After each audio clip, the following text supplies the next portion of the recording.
So, click lang natin yung link na yan, guys. Click this device. Next, click the passkeys. Click enable. Select crypto novice. Then, click allow. So, ngayon, guys, mag-verify na tayo. Isulat lang natin dyan yung ating personal na mga information.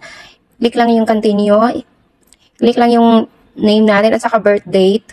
So, mag-ready na rin kayo dito, guys, kasi kailangan ng ID. Ihanda nyo na yung ID nyo. Tapos, mag-ready na din kayo sa inyong face authentication para sa verification. Ang gamit ko nitong ID, guys, is UMID. Mabilis lang siya. Na-verify naman agad.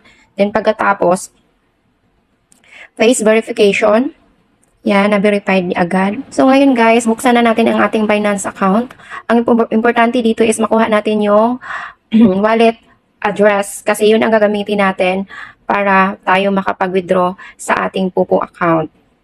So, i-type lang natin dyan, USDT.